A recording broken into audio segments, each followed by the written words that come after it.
서영심의 이런 얘기 저런 얘기. 병원의 창을 통해 본 우리들의 삶의 소소한 이야기를 함께 나누고자 합니다. 이 시간은 일반 가정의학, 소아과 전문의인 서필립 칸나독고 클리닉 협찬으로 보내드립니다. 안녕하셨습니까? 서영심입니다. 제게 보내준 글이 하도 좋아서 여러분들과 나눕니다. 노란 리본이라는 것에 대해 말씀을 드려볼까 합니다. 여러분들 중에 아마 혹 이 이야기를 들으셨거나 어디서 읽으셨을지도 모릅니다. 아시는 분들은 또 한 번 들으세요. 듣고 읽을 적마다 감회가 새롭게 느껴집니다. 이야기는 이렇게 시작이 됩니다.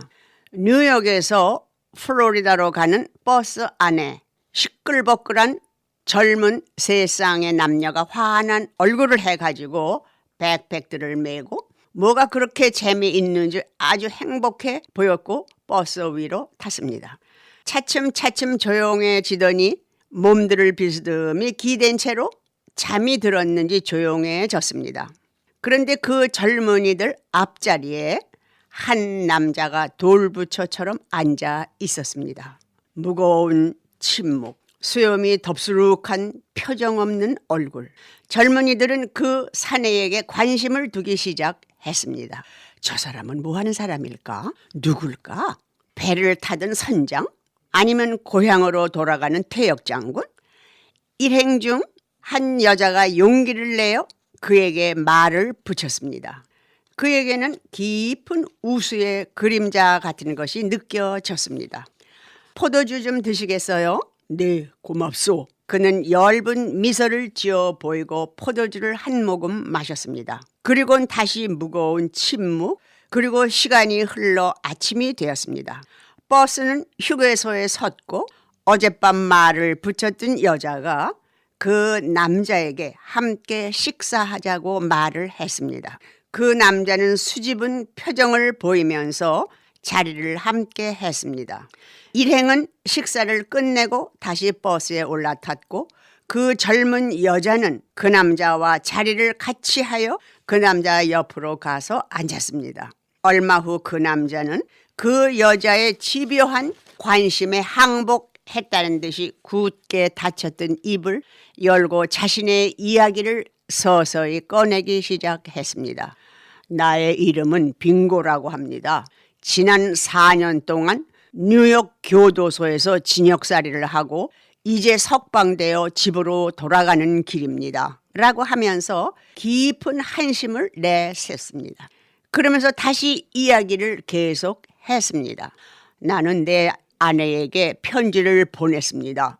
난 부끄러운 죄를 짓고 오랫동안 집에 돌아갈 수 없으니 만약 나를 기다릴 수 없다고 생각되거나 혼자 사는 것이 고생된다고 생각이 들거든 나를 잊어도 좋고 재혼을 해도 좋고 내 편지에 답장을 안 해도 좋소. 그리고는 그 남자와 아내와는 3년 반 동안 소식을 없이 살아왔다는 것이었습니다. 그 남자는 석방된다는 것을 안 후 아내에게 다시 편지를 보냈습니다. 그 남자는 그들이 살던 동리 입구에 아주 커다란 버드나무가 있는데 만일 부인이 그 남편의 잘못을 이해하고 모든 것을 용서해 주고 자기를 다시 남편으로 받아들일 수 있다고 하면 노란 손수건 하나를 그 버드나무 가지에 매달아서 환영한다는 표시를 해달라고 부탁을 했습니다. 만일 아내가 재혼했거나 나를 받아들일 생각이 없다면 노란 수건을 달아놓지 않아도 됩니다. 만일 노란 수건이 없으면 난 버스에서 내리지 않고 그 버스를 탄 채로 어디로 가버릴 계획입니다. 그 남자의 얼굴이 굳어질 수밖에 없었던 것은 거의 4년간이나 소식이 끊긴 아내가 자기를 받아줄 것인가 아니면 벌써 재혼해서 어디론가 이사를 갔을까 하는 불안감이 잠겨 무거운 침묵 속에 앉아 있을 수밖에 없었던 것입니다.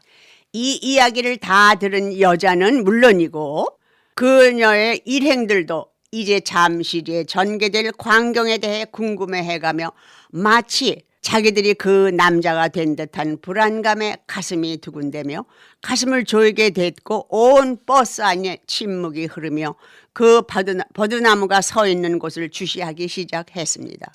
이 이야기는 다른 승객들에게까지 전해져서 버스 안은 설렘과 긴장감으로 가득 차 있었습니다.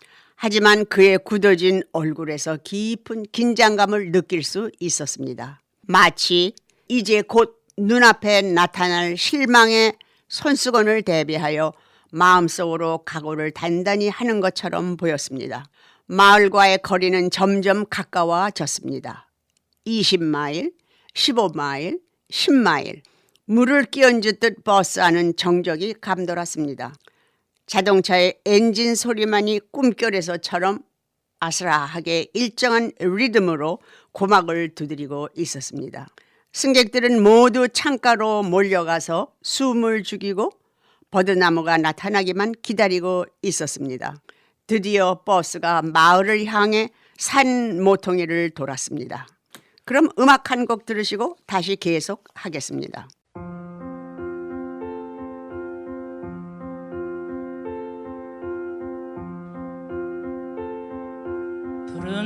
푸른 파도를 가른 흰돛단 배처럼 그대 그리고 나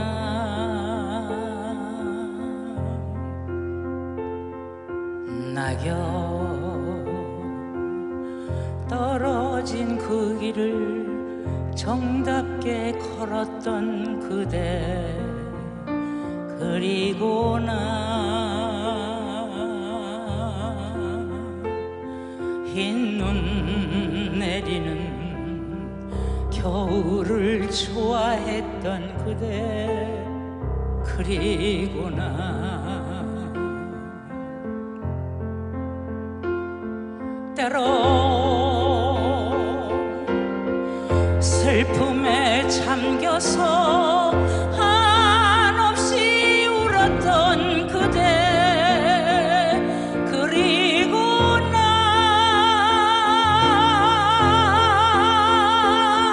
텅 빈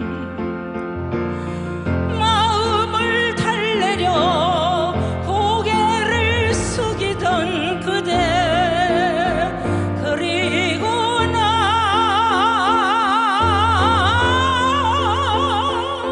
우리 헤어져 서로가 그리운 그대 그리고 나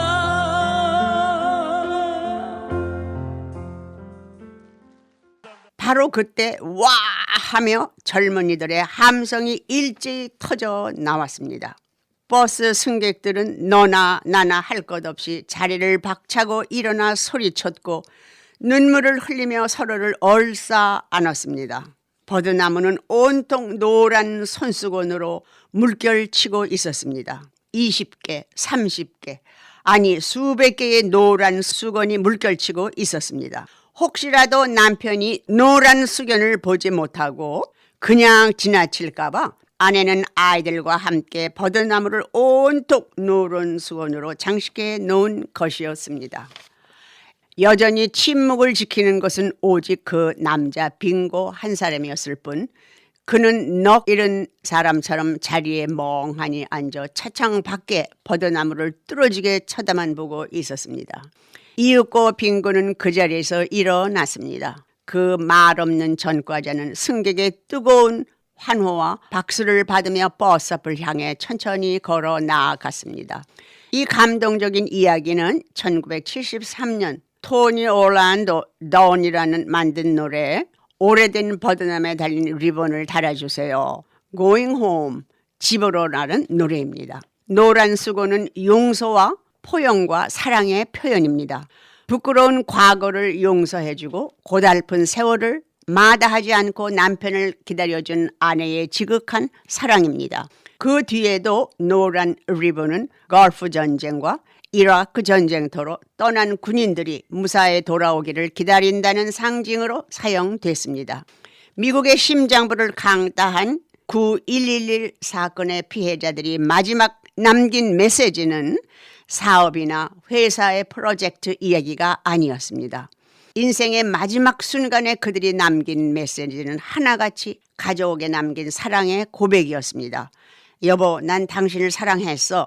당신을 다시 봤으면 좋겠어. 부디 애들하고 행복하게 살아줘.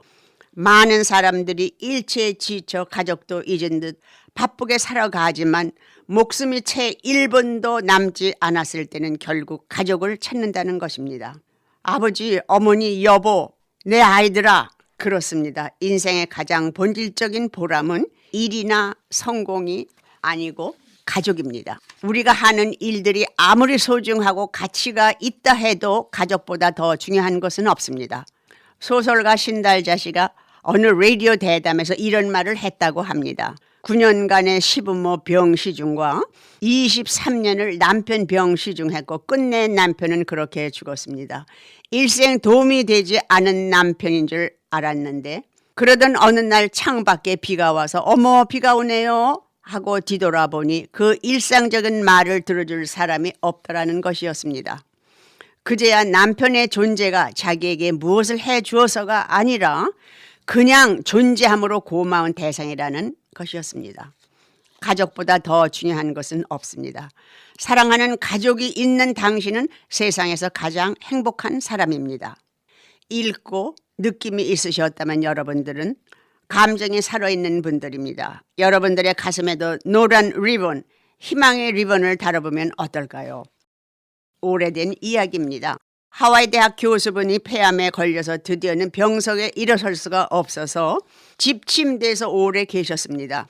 주위의 사람들은 부인이 너무 헌신적으로 남편을 간호해서 가엾다는 등 저러다가는 간호하는 부인이 먼저 가겠다는 등 염려를 많이 했고 심지어는 병석에 계신 교수님 당신조차도 내가 이렇게 병석에서 대소변까지도 받아내는 형편이니 당신이 너무 고생이 많소. 빨리 내가 가야 당신이 좀 쉴 텐데 오랫동안 병고로 투병하시다가 결국 남편이 돌아가셨지요. 주위에서는 모두들 고생 덜 하시고 잘 가셨다고 했습니다. 부인의 지극정성인 간호로 이젠 부인도 좀 쉬시고 잘 됐다고 했습니다. 한 분은 부인과 만날 일이 있어서 만났는데 우시면서 제게 하신 첫 마디가 무엇인 줄 아세요? 제가 생생하게 기억이 납니다. 미세스 서 대소변을 평생 받고 싸움을 하고 애기처럼 떠 먹여도 침대에 누워서 경 지금 들어와 시장 보느라고 고단하지 그 한마디만이라도 들을 수 있으면 좋겠다고 제게 말씀을 하시는데 제가 고개가 숙여졌습니다. 여러분들 혹 주위를 둘러보세요. 어떤 오해였든지 잘못을 탓하지 마시고 그분만 보시면 마음이 언짢고 피해 다니시거나 외면하시는 분은 혹시 안 계신지요? 화해하세요. 그분을 위해서가 아니고 나를 위해서예요. 내 마음이 불편하고 그런 불편이 마음에 쌓이면 내가 불편하고 그 불편이 내 마음의 자리를 차지하면 내 마음의 청춘을 잃게 되고 주글주글한 주름이 누비저고리 입듯이 내 청춘은 온통 주름 잡힌 꼬부랑깽깽 할머니로 변하게 됩니다. 아무런 기대도 못했던 지진이 생겨 모든 것이 땅속에 파묻혀 버리게 되면 내일 화해해야지 하고 미루었던 내일이 없어집니다. 내일은 우리에겐 없습니다. 아직 오지 않았으니까요. 어저께는 벌써 지나갔습니다. 다시 오지 않습니다. 우리에게는 오로지 지금만이 있습니다. 사랑해요. 미안했어요. 용서하세요. 힘들다고 생각하는 이 문장들이 일단 내 혀로 입으로 해서 실천하면 아주 아름다운 귀한 보석이 됩니다. 어느 사이에 잠깐인 것 같은데 벌써 20년 30년 전이라고 하더라고요. 시간은 우리가 잡을 수도 없고 천둥 번개처럼 껌뻑 하면 벌써 지나갔어요. 지금이 가기 전에 꼭 사랑합니다. 미안해요. 용서하세요. 하시길 바랍니다. 그럼 다음 시간까지 안녕히 계십시오.